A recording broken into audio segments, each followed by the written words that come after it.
Sample problem on resultant forces. Dito pa rin tayo sa subject natin sa statics of rigid bodies.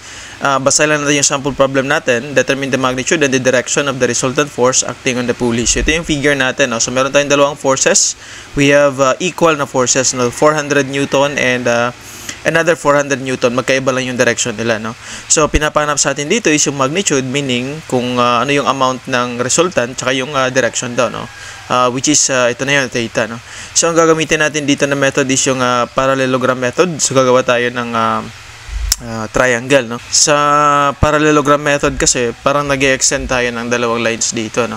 So meron tayong projected na lines, ganun. Tapos yun, mag-analyze din tayo ng triangle. So anyway, yun lang. No? Ito yung magiging parallelogram, pero yung analyze natin, isa lang sa triangle na yun. No? Which is, pareho lang din naman yung triangles na yun.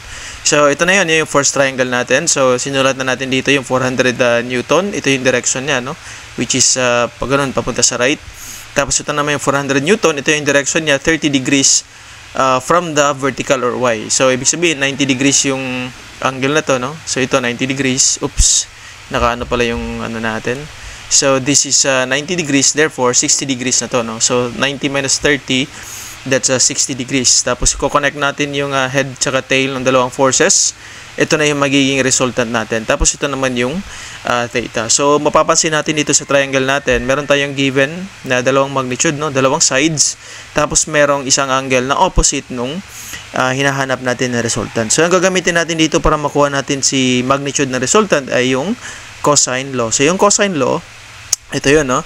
C squared equals A squared plus B squared minus 2AB cosine theta. So, sa dami na nang na-upload natin dito ng mga sample problems on ito, no, resultant forces. I think medyo kabisado nyo na yung cosine law tsaka yung sine law, no? So, ito yung madalas natin ginagamit kapag nagdi-deal tayo ng force triangle, no? Lalo na pag kinukuha natin yung resultant ng dalawang forces. So, in this case, yung C squared natin is yung unknown. Ito na yun, yung R squared. Tapos, ito naman yung dalawang given na sides, 400 tsaka 400. Tapos, ito naman yung opposite na angle. So, ibahin lang natin yung ano natin, ink. So, ito yung opposite ng R. So, that's it, no? Ito yung opposite niya, no? Yung theta. So, yun. Yung theta na gagamitin natin is yung 60 degrees. So, we have R squared. A is 400. 400 din yung B. Tapos, 2AB. 400 cosine 60, which is the opposite na angle nung R. So, pag compute natin yan, magiging, ano yan, no? 160,000. Tapos, square root lang para makuha natin si R. I-confirm lang natin dito sa calculator natin. That's 400 squared plus 400 squared minus 2 times 400 times 400 times cosine of 60. So, that's 160,000. Tapos, square root, no? Square root ng answer. That's 400. Okay? So, ito na yan, no? So, ibabaksan natin to kasi tama naman, no? Confirm na natin sa calculator. Sa direction naman, ito yung hinahanap natin, no? The theta. Ito yun. So, mapapansin natin, meron tayong dalawang angles na yung magiging involved dito, no? Ito yung given, ito naman yung unknown. Tapos, known na lahat ng sides natin kasi nakakuha na natin si resultant. So, ang gagamitin naman natin dito is yung sine law kasi opposite lang naman, no? So, pwede naman na cosine law, pero yun, mas madali yung cosine law kaysa cosine law, no? So, opposite lang. So, either lang dito yung gagamitin natin, hindi pala, no? Kailangan si, ano pala yung gagamitin natin? Resultant, tsaka isang 400, no? So, anyway, ito yung opposite niya, opposite ng 400, kasi opposite side, tsaka, sa sine law, opposite angle, tsaka opposite side, okay? So, ito yung side, opposite angle niya is theta. Si R naman, opposite na angle niya is 60, okay? So, si 400 divided by sine theta. Tapos si R naman divided by sine 60. So, dito sa equation natin, makakancel natin dito si 400. No? So, pwede natin i-cancel yan.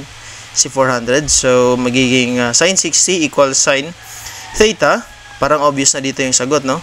So, theta equals sine negative 1 sine 60. So, mapapansin natin dito, hindi natin nilagay dito yung final answer, no? So, itong video natin medyo may twist to, no? So, dito for theta, kayo na yung ipapasolve ko dito, no? Like, para dun sa mga ginagawa natin sa klase natin.